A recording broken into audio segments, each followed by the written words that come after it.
તો આખી જે વાત છે એ વિસાવદરમાં અત્યારે એકદમ કસ જોવા મળી રહ્યું છે અને જે પરિસ્થિતિ છે એમાં સત્તાધારી પક્ષ જે છે બચાવ પક્ષમાં અત્યારે આવી ગયો છે અને એકદમ આક્રમકતાથી આમ આદમી પાર્ટી પોતાનો પ્રચાર કરી રહી છે. કોંગ્રેસના ઉમેદવાર અને કોંગ્રેસ પોતે પણ એમાં બહુ એટલો બધો પ્રચાર કરી શકતા હોય એવું દેખાતું નથી. જે રીતે મીડિયા રિપોર્ટ્સ અને ત્યાંના સ્થાનિક લોકો સાથેની વાતચીત અને જે વિડીયોઝ એક પછી એક સામે આવી રહ્યા છે એ બધું જોતા એવું લાગી રહ્યું છે. અને બીજી બાજુ કડીમાં પણ મોટા વિવાદો ચાલી રહ્યા છે કોંગ્રેસ અને ભારતીય જનતા પાર્ટી વચ્ચે. ત્યાં આમ આદમી પાર્ટીનું પલ્લું બહુ કે એટલું બધું ભારે હોય એવું લાગતું નથી.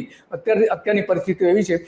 કોંગ્રેસ અને ભારતીય જનતા પાર્ટી બંને વચ્ચે ટફ ફાઇટ ચાલી રહી છે, પરંતુ ભારતીય જનતા પાર્ટીના કેટલાક વિવાદો ઉભા થયા છે, કૌભાંડોના આરોપો થયા છે. કોંગ્રેસે આરોપ કર્યા છે અને સામે બીજા કેટલાક સ્વતંત્ર રીતે કામ કરતા લોકોએ પણ આરોપો મૂક્યા છે. તો આરોપ અને પ્રતિ આરોપ આ બંને બેઠકો ઉપર મોટા પ્રમાણમાં તમામ પક્ષો દ્વારા થઈ રહ્યા છે.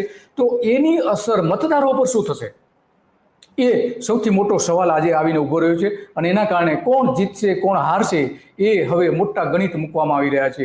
અને એમાં આપણે જાણીએ છીએ કે જે કોનું પલ્લું ભારે થશે આજની રાત કતલની રાત જે છે આજ અને આવતીકાલ. તો આ જે પ્રચારના પડઘમ હવે શાંત થવાની તૈયારીમાં છે અને આમાં આખી પરિસ્થિતિ કેવી છે બંને બેઠકો ઉપર એ અત્યંત મહત્વનું બની જાય છે. આપણે જોઈએ છીએ કે જે વિસાવદરમાં પેલા વિસાવદરની વાત કરી લઈએ કે વિસાવદર બેઠકમાં આપણે જાણીએ છીએ કે ત્યાં આ ત્રણ પક્ષો સામે છે. કોંગ્રેસનું પલ્લું ભારે છે કે કેમ એ લોકો સ્થાનિક મતદારો પણ બહુ એટલો ઉત્સાહ બતાવતા નથી. પરંતુ જે ફાઇટ છે એ ફાઇટ સ્પષ્ટપણે આમ આદમી પાર્ટીના ઉમેદવાર ગોપાલ ઇટાલિયા અને ભારતીય જનતા પાર્ટીના ઉમેદવાર કિરીટ પટેલ વચ્ચે સ્પષ્ટપણે દેખાઈ રહી છે. સત્તા અને લોકોના પ્રશ્નોની લડાઈ વિધાનસભામાં આપણે જોઈ રહ્યા છીએ. અને વિધાનસભાના લોકોનો એક નેચર રહ્યો છે, એક એમનો સ્વભાવ રહ્યો છે કે એ હંમેશને માટે સત્તાની સાથે રહેવાના બદલે સત્તાની સામે હંમેશને માટે મતદાન કરતા આવ્યા છે. અને આમ આદમી પાર્ટીના ધારાસભ્ય થયા હતા એ ભારતીય જનતા પાર્ટી પોતાનામાં લઈ ગઈ રાજીનામું અપાવીને. અત્યારે ભાજપમાં છે એને ટિકિટ તો નથી અપાવવાનો, કિરીટ પટેલને ટિકિટ આપી છે. તો આ બધા જ મુદ્દાઓ મતદારોના મનમાં પ્રચાર દરમિયાન, પ્રચાર પછી અને જે આ વિવાદો ઊભા થયા છે એ વિવાદોમાં કારણે બદલાય છે કે કેમ એ મોટો સવાલ ઊભો થાય છે.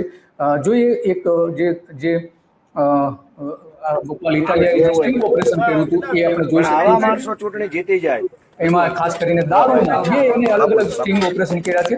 એમાં આ દારૂનું જે એને ઓપરેશન કર્યું છે, દારૂની ખુલ્લે આમ વેચણી થતી હતી એને પકડી પાડી અને વિડીયો ઉતારીને સોશિયલ મીડિયામાં મૂક્યું છે. પોતાના ગ્રુપ્સમાં દરેક જગ્યાએ મૂકી રહ્યા છે.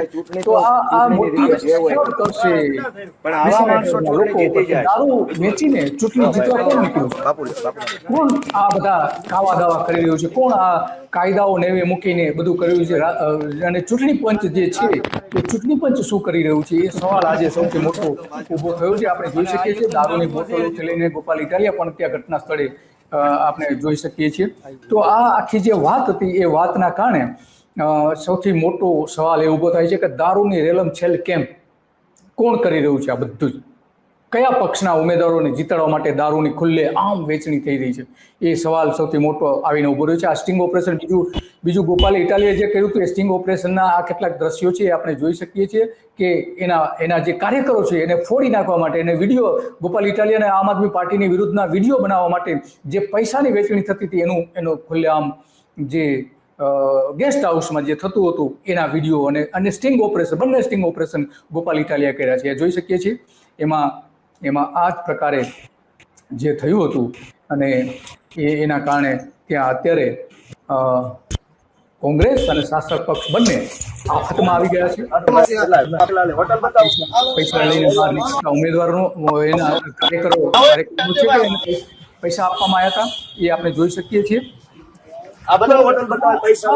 આ જે દ્રશ્યો છેલ્લા દિવસોમાં જોવા મળ્યા છે એ છેલ્લા દિવસોના દ્રશ્યો ખરેખર મતદારો ઉપર કેવા પ્રભાવ પાડે છે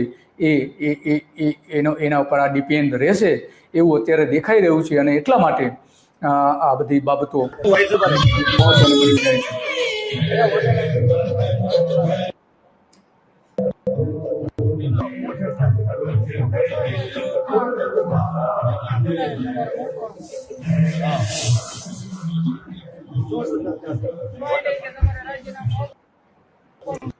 જેને પૈસા આપવામાં આવ્યા હતા એ કાર્યકર, આમ આદમી પાર્ટીના કાર્યકર, એ ગેસ્ટ હાઉસમાંથી બહાર નીકળે છે.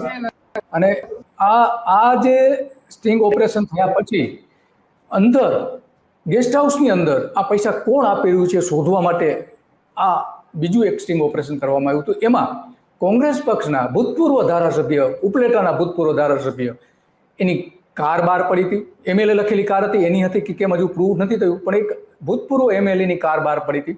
અને અંદરથી એ કેમેરા એ જે ભૂતપૂર્વ ધારાસભ્ય હતા એ અંદરથી મળી આવ્યા હતા. અને એને પ્રશ્ન પૂછ્યો હતો કે આ પૈસાની વહેંચણી કોણ કરી રહ્યું છે? તો કે અમે તો, કોંગ્રેસ પાસે તો પૈસા છે જ નહીં, અમે કઈ રીતે પૈસા આપી શકીએ? તો આવા ઘણા બધા સવાલો છે કે આ જે સ્ટિંગ ઓપરેશન કર્યું છે એમાં સૌથી મોટો સવાલ એ ઊભો થાય છે કે શું કોંગ્રેસ અને ભાજપ વિસાવદરમાં એક થઈ ગયા છે? અને આ સૌથી મોટો મજબૂત પુરાવો રાહુલ ગાંધી માટે ઊભો થયો છે. કોંગ્રેસના નેતાઓ તો આવા સ્ટિંગ ઓપરેશન નથી કરી શક્યા. એના જ નેતાઓ કઈ રીતે ફૂટેલા છે ને કઈ રીતે ભાજપને મદદ કરે છે એનો સીધો પુરાવો આ ગોપાલ ઇટાલિયાએ શોધી કાઢ્યો છે. અને એટલા માટે આ જે વાત છે એ વાત મહત્વની બની જાય છે. અને એટલા માટે પૈસા આપવા માટે અને પૈસા ના કારણે એમની પાસે વિડીયો બનાવડાવ્યો, એટલે 2 લાખ રૂપિયા આપ્યા છે. હોટલમાંથી હાલે 2 લાખ રૂપિયા આપ્યા છે. અને આમ આદમી પાર્ટીના વિરોધમાં જે હોય કહી દો. હા, એ તો 2 લાખ રૂપિયા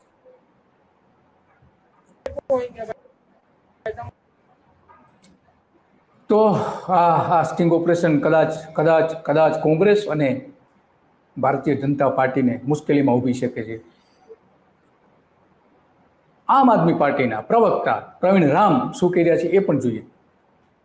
કોંગ્રેસ બંને હારી રહ્યા છે ત્યારે બંને સાથે મળીને આમ આદમી પાર્ટી કેમ હારે, ગોપાલભાઈ કેમ હારે, એ માટે આમ આદમી પાર્ટીના કાર્યકર્તાઓ અમુક સામાન્ય જનતાને બોલાવી હોટલમાં, શાયોના હોટલમાં બોલાવી અને એમને 2 લાખ 3 લાખ રૂપિયા આપી અને ગોપાલભાઈ ઇટાલિયાની વિરુદ્ધમાં અને આમ આદમી પાર્ટીના વિરુદ્ધમાં વિડીયો બનાવવા માટેનું એક કાવતરું ઘણા દિવસથી રચાઈ રહ્યું છે.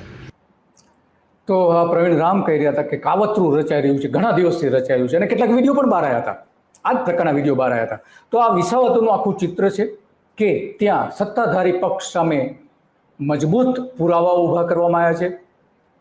સત્તાધારી પક્ષ હવે બચાવ પક્ષમાં આવી ગયો છે. અને કોણ જીતે છે એ તો મતદારો જ નક્કી કરશે. માત્ર સમાચારો અને જે કંઈ પુરાવાઓ છે એના આધારે આપણે કહી શકીએ કે ભારતીય જનતા પાર્ટીને જવાબો આપવા ભારે થઈ પડ્યા છે. એની સામે આપણે કડીની વાત કરીએ તો કડીમાં પણ આ જ લગભગ આવી જ હાલત છે. કડીમાં જે રીતનું થયું છે એમાં કોંગ્રેસના જે ધારાસભ્ય રહી ચૂકેલા જે છે એમણે કેટલીક પોસ્ટ મૂકી હતી, સોશિયલ મીડિયા પર પોસ્ટ મૂકી હતી. અને એ જે પોસ્ટ આપણે પણ જોઈએ કે શું છે એ પોસ્ટ, તો એમાં સ્પષ્ટપણે આપણે જોઈ શકીએ છીએ કે આ રીતનું કે ભાજપના નેતાઓ પર આ પ્રકારના આરોપો મૂકતા એક પોસ્ટ મૂકી હતી. ને એમાં એક પત્ર પણ મૂકવામાં આવ્યો હતો.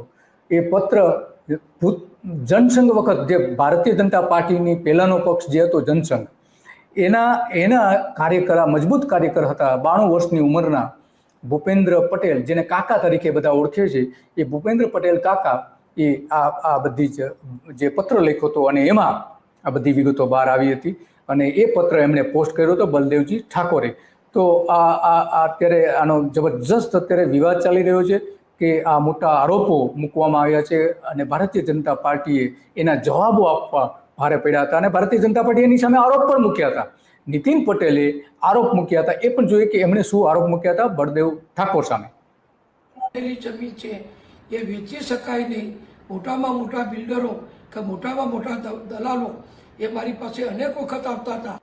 એમણે આજે આ ચૂંટણીનું નિમિત્ત આગળ કરી મારા ઉપર પ્રેશર લાવવા માટે બળદેવજી ઠાકોર, જે પોતે પણ કડી તાલુકાનો નહીં, મહેસાણા જિલ્લાનો કે ગુજરાતના એક મોટામાં મોટો જમીનનો દલાલ છે, મોટામાં મોટો જમીનનો દલાલ છે, એવા આરોપ બળદેવ ઠાકોર સામે મૂકવામાં આવ્યા હતા. તો આ આક્ષેપ અને પ્રતિ આક્ષેપો જબરજસ્ત અત્યારે કડીમાં પણ ચાલી રહ્યા છે. જે વિધાનસભામાં વિસાવદર વિધાનસભાની પેટા ચૂંટણીમાં ચાલી રહ્યા છે એવું જ ચિત્ર લગભગ કડીમાં જોવા મળે છે. તો આક્ષેપો અને પ્રતિ આક્ષેપો જે થઈ રહ્યા છે એમાં કોનું પલ્લું ભારે રહેશે એ અત્યારે કહેવું બહુ મુશ્કેલ છે. પરંતુ આખરે નક્કી તો કોણ કરશે? નક્કી જે કરવાનું છે એ તો લોકો જ કરવાના છે, અને લોકો જ મત આપવા જવાના છે, અને મત આપીને એ કયા પક્ષના ઉમેદવારને જીતાડવા એ અને પોતાનું મતદારોનું હિત કોને કયા ધારાસભ્ય બનાવવાથી જળવાશે એ એમને નક્કી કરવાનો અધિકાર છે. અને એટલા માટે આજે આપણે જોયું કે સામે જે આરોપો થઈ રહ્યા છે વિસાવદર અને કડીમાં,